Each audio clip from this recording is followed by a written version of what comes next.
बारिश का ज़हूर फरमा, मौला की ज़ियारत नसीब फरमा। बावाज़ बुलंद सलावत पढ़ दीजिएगा।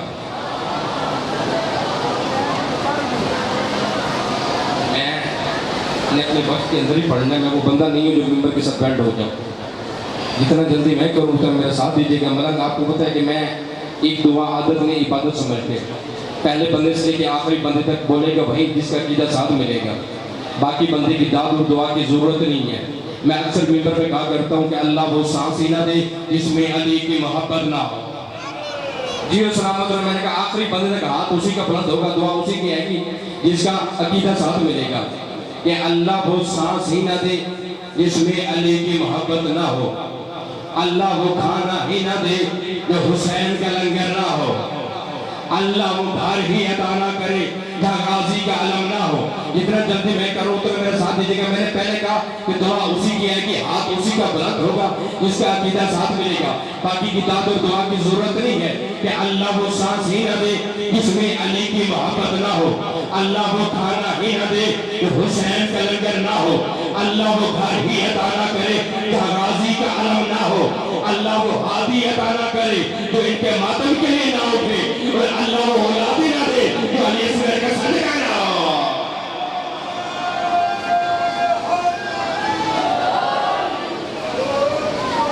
ये सामत है एक तमाम पर हमद मालिकुल हमद के लिए शुरू कर दी मजलिस मैंने कि जिसने अली की विलायत को अपनी विलायत करार देकर दुनिया को समझा दिया।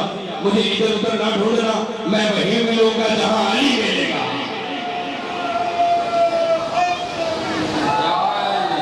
मैं वहीं मिलूंगा जहां अली मिलेगा। आज की मजलिस मंसूब है मौला हसन से। कौन हसन? जिसके शागिर्दों में से अब्बास हो, जिसके शागिर्दों में से अब्बास हो। याद रखना कि मैं हसन पढ़ने लगा हूं। सवाल होता है कि आले मोहम्मद के पास इल्म गैब है या नहीं है। कुछ कहते हैं किबला साहब, कुछ कहते हैं कि नहीं है। दुआ कीजिएगा मेरे हाथ में। आज का तालिब इल्म इधर की किताब पढ़ता है, जहन इधर माइल होता है, उधर की किताब पढ़ता है, जहन उधर माइल होता है। मैंने पहले कहा कि जितनी देर मिंबर पे खड़ा हो जिक्र अहले बैत ही करना है। आज का तालिब इल्म इधर की किताब पढ़े, जहन इधर माइल होता है, उधर की किताब पढ़े, जहन उधर माइल होता है। मिंबर पे ऐसा जवाब दूं कि आज के बाद सवाल ही पैदा ना हो कि आले मोहम्मद के पास इल्म गैब है या नहीं है। मैं कह रहा हूँ मुझे किबरिया की कसम, मुझे मुस्तफा की कसम, मुझे मुर्तजा की कसम, मुझे मुस्तफा की कसम, नहीं है आले मोहम्मद के पास इल्म गैब। किसने कह दिया कि आले मोहम्मद के पास इल्म गैब है? भाई बड़े हो जाइए। मासूम से किसी ने पूछा किताब के नाम मकामत और साकिबा कि मौला आपके पास इल्म गैब है? इमाम ने कहा नहीं। उसने कहा मौला हम तो यही समझते हैं कि आपके पास इल्म गैब है। इमाम ने कहा मुझे बता इल्म गैब कहते कैसे हैं? उसने कहा मौला जो चीज छुपी हुई हो, जो आंखों से ओझल हो, उसे गैब कहते हैं। मौला ने मुस्कुरा के फरमाया हमसे जो कोई चीज छुपी हुई है ही नहीं।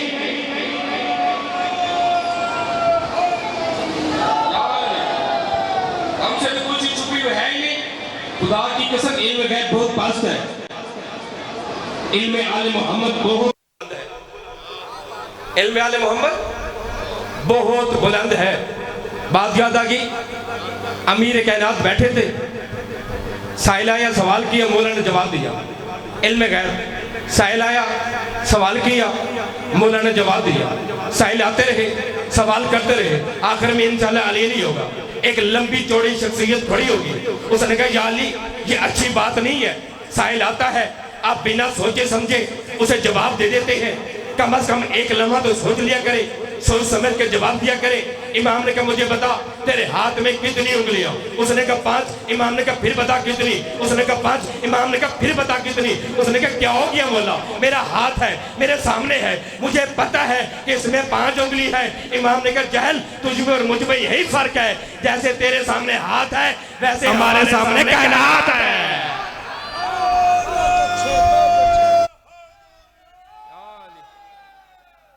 जी सलामत रहे। हसन मौला, हसन मौला आ रहे हैं कि सामने जलील शाम खड़ा था, सामने फकीर शाम खड़ा था। भाई हम अमीर सिर्फ 14 को कहते हैं। वो जुबान काट के बंदा कुत्तों के आगे ना डाल दे जो किसी और को अमीर कहे। उसने कहा है हसन बोला, जैसे तेरा बाबा सलूनी का दावा किया करता था, तेरा बाबा सवालों के जवाब दिया करता था, तू भी दे देता है। इमाम ने कहा हमें पहचान, हम सारे के सारे अली हैं, हम सारे के सारे अली हैं। उसने कहा ऐ हसन मौला, मौला के पीछे खजूरों का झुंड था, बाग था। उसने कहा ऐ हसन मौला बता इस खजूर के दरख्त पे कितनी खजूरें हैं, अब लुत्फ लीजिएगा। मौला ने कहा 4004। अब लुत्फ लीजिएगा। वो पूछने के लिए भी देख रहा था, मौला बताने के लिए भी नहीं देख रहे थे। उसने अपने बंदों को कहा कि उतारो, गिनो। 4004 निकली। क्या कहा? 4004 निकली। उसने कहा ऐ हसन मौला, खजूर की तरफ देखा तूने? नहीं। तुम्हारे पास इल्म गैब है? इमाम ने कहा नहीं, इल्म गैब हमारे पास नहीं। उसने कहा मौला खजूर की तरफ फिर आपने देखा नहीं? आप कहते इल्म गैब आपके पास नहीं, या फिर जैसे तुम्हारा दादा जादूगर था, तुम्हारा बाबा भी जादूगर था, तुम भी जादूगर हो, ये 4004 निकली, या फिर ये इत्तेफाक है 4004 निकली। मौला ने कहा खामोश, हसन मौला जो कहते वो हो जाता है।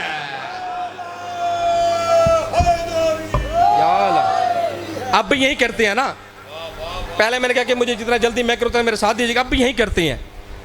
कोई भी बात इनकी फजैल की आ जाए ना, या इनकार कर देते हैं या कहते हैं इत्तेफाक। उसने कहा था ना मौला ये इत्तेफाक होगा 4004 निकले। जब भी अली की फजीलत की बात आती है कहते हैं इत्तेफाक था। क्या था? इत्तेफाक था। अली की अम्मा जैसे काबे के अंदर गई थे ना, तो कुछ लोगों ने लिखा इत्तेफाक था। इत्तेफाक से अली की अम्मा चली गई काबे के अंदर। भाई इत्तेफाक से अली की अम्मा काबे के करीब गई थी, इत्तेफाक से दीवार गिर गई थी ना, फिर आपने नहीं देखा कि दीवार बन गई थी। इत्तेफाक से दीवारें गिर जाया करती हैं, बना नहीं करती। भाई इत्तेफाक था, इत्तेफाक से दीवार गिर गई। भाई इत्तेफाक से दीवार गिर जाती, इत्तेफाक से दीवार बनती नहीं। आओ मजलिस हुसैन में आओ, उस नौकर से सुनो कि ये इत्तेफाक कब कब हुआ है, अली की फजीलतों का इत्तेफाक कब कब हुआ है। इत्तेफाक से मजलिस में आ जाओ और इत्तेफाक से सुन जाओ कि अली की अम्मा घर से चली थी, इत्तेफाक से खाना काबा के करीब आ गई थी, इत्तेफाक से दीवार फट गई थी, इत्तेफाक से अली की अम्मा अंदर चली गई थी, और इत्तेफाक से 3 दिन गुजर गए थे। इन 3 दिनों में अबू तालिब ने किसी से भी नहीं पूछा कि अली की अम्मा कहाँ गए हैं। कि अली की अम्मा कहाँ गई? अब मैं इत्तेफाक पढ़ने लगा हूं। भाई 2 बंदे मजलिस में आके नहीं बोलते, एक वो जो आके भी नहीं आया, दूसरा वो जिसका अकीदा साथ नहीं मिलता। कि इत्तेफाक से अली की अम्मा, आओ इत्तेफाक से ये सुन जाओ कि अली की फज़ैल का इत्तेफाक कब कब हुआ है। कि इत्तेफाक से अली की अम्मा घर से चली थी, इत्तेफाक से खाना काबा के करीब आ गई थी, इत्तेफाक से दीवार फट गई थी, इत्तेफाक से अली की अम्मा अंदर चली गई थी, 3 दिन गुजर गए थे। अबू तालिब ने किसी से भी नहीं पूछा कि अली की अम्मा कहाँ गई है। इत्तेफाक से 3 दिन गुजरने के बाद काबा के अंदर अली नाजिल हो गए थे। इत्तेफाक से जनाब अबू तालिब से पहले खाना काबा के अंदर हजरत मोहम्मद चले गए थे। इत्तेफाक से नबी ने अली को अपने हाथों पे ले लिया था, और इत्तेफाक से अली ने नुज़ूल कुरान से पहले कुरान पढ़ दिया था। इत्तेफाक से अली ने नुज़ूल कुरान से पहले कुरान पढ़ दिया था। भाई तवज्जो मेरी तरफ, मैंने पहले कहा 2 बंदे मजलिस में आके नहीं बोलते, जो आके भी नहीं आया, जो दूसरा जिसका अकीदा साथ नहीं मिलता। इत्तेफाक से नबी ने अली को हाथों पे लिया था, इत्तेफाक से अली ने नबी के हाथों पे नुज़ूल कुरान से पहले कुरान पढ़ दिया था। इत्तेफाक से नबी अली को लेके उस घर में आए जिस घर को हुज्जत पालने की आदत है। इत्तेफाक से अली ने 10 साल चुप करके अबू तालिब की हवेली में गुजार दिए।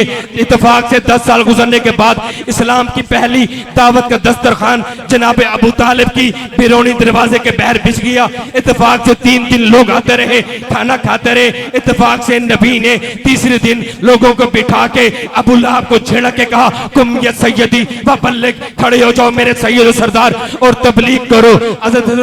इत्तेफाक से दावत के इस्लाम के दस्तरखान अबू तालिब के हवेली के बिरोनी दरवाजे के पैर बिछा और 3 दिन लोग आते रहे, खाना खाते रहे। तीसरे दिन नबी ने तमाम काफिरों को जबरदस्ती बिठा के अबू लहब को झिड़क के नबी से कहा था कि कुम या सैयदी, खड़े हो जाओ मेरे सैयदो सरदार। इत्तेफाक से हिजरत का मैदान सज गया और हिजरत की रात हमने देखा कि अली नबी के बिस्तर पे सो गए थे और सारी रात सोए हुए अली को मक्के के काफिर जागा हुआ मोहम्मद समझते रहे। इत्तेफाक से बदर का मैदान सजा। बदर के मैदान में हमने देखा कि अली की तलवार पहली बार नियाम से बहर आई थी और काफिरों को जहन्नम के लिए 70 तोहफे पेश करना पड़ गए थे। इत्तेफाक से ओहद का मैदान सज गया। ओहद के मैदान में हमने देखा कुछ लोग काफिरों से इत्तेफाक करके मैदान छोड़ के भाग गए थे, कुछ लोग मैदान छोड़ के भाग गए थे। इत्तेफाक से अली पहली बार ओहद के मैदान में नबी को बचा के ले आए थे। इत्तेफाक से खंदक का मैदान सज गया। खंदक के मैदान में हमने देखा कुछ लोगों ने काफिरों से इत्तेफाक करके खंदक तंग खो दी थी। एक इत्तेफाकिया काफिर खंदक अबूर करके इधर आ गया था। इधर नबी ने कहा था कोई है मन लिहाजल कल्ब जो इस कुत्ते की जबान बंद करे। उस कुत्ते के इत्तेफाक से सारे बैठे थे। या अली उठ के चला था। अली को जाते हुए देख के नबी ने कहा था आज कुल्ले ईमान कुल्ले कुफ्र के मुकाबले में जा रहा है। आज कुल्ले ईमान कुल्ले कुफ्र के मुकाबले में जा रहा है। इत्तेफाक से खैबर का मैदान सज गया और हमने देखा कि अली की तलवार के सदके से खैबर फतह हो गया था। इत्तेफाक से मक्का फतह हो गया और नबी ने किसी ऐसे को नहीं बुलाया जो बुत तोड़ते हुए शर्मिंदा हो जाए कि कल अपने हाथों से बनाए थे, आज अपने हाथों से तोड़ रहा हूं। इत्तेफाक से गदीर के मैदान में नबी ने कुछ लोगों के इत्तेफाकिया प्लान उतार के मिंबर बना लिया था और इत्तेफाक से नबी के हाथ पे अल्लाह का हाथ आया था। उस दिन अल्लाह मोहम्मद अल्लाह मोहम्मद अल्लाह मोहम्मद और अली का इत्तेफाक हो गया था कि अली की विलायत का मुनकर इत्तेफाकन भी हलाल ज़ादा नहीं हो सकता।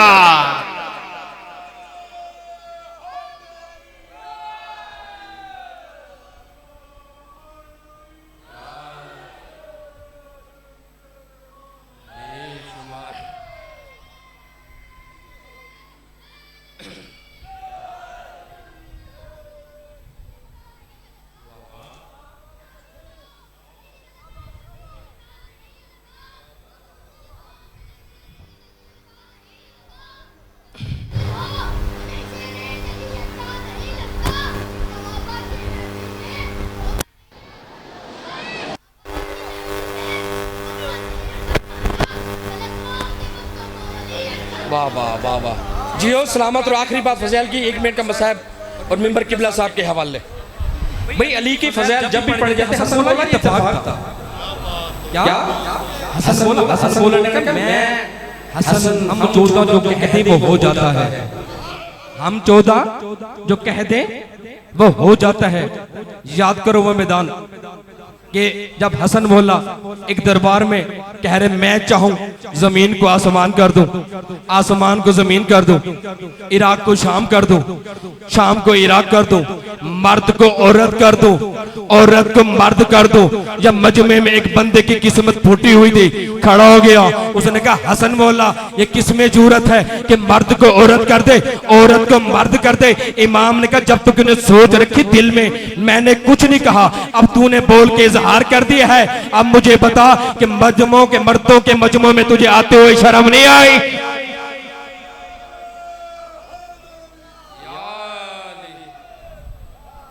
मर्दों के मजमे में आते हुए तुम्हें शर्म नहीं आई?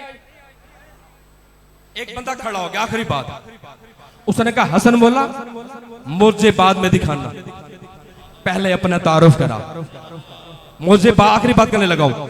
अब लुत्फ लीजिएगा, मैंने पहले कहा जितना जल्दी मैं करूं उतना मेरा साथ दीजिएगा। मुझे बाद में दिखाना, पहले अपना तारुफ करा। इमाम ने कहा मैं करीम बाप का करीम बेटा, मैं आदिल बाप का आदिल बेटा हूं, मैं अपना तारुफ करूंगा, पहले तू अपना तारुफ करा कि तू किसका बेटा है। अब लुत्फ लीजिएगा भाईजान, तू किसका बेटा है, तू किसका बेटा? उसने कहा मैं अमर इब्ने आस। इमाम ने कहा दूर खड़ा है, मेरे करीब आ। करीब आके बोलने का किसका बेटा, कहता अमर इब्ने आस। इमाम ने कहा ऊंचा बोल ताकि तमाम सुने कि तू किसका बेटा है। कहता मैं अमर इब्ने आस। इमाम ने कहा ये अमर इब्ने आस वही नहीं है इसने मेरे नाना को अबतर का ताना दिया था। कहा जी मौला। इमाम ने कहा अगर ये वही है फिर कुरान नहीं पढ़ता। कुरान में अल्लाह कह रहा है इन्ना शानिया का हवाल अबतर। ए रसूल तेरा दुश्मन अबतर होता है, बे औलाद होता है। कुरान तेरे बाप को बे औलाद कह रहा है, बता तू किसका बेटा है।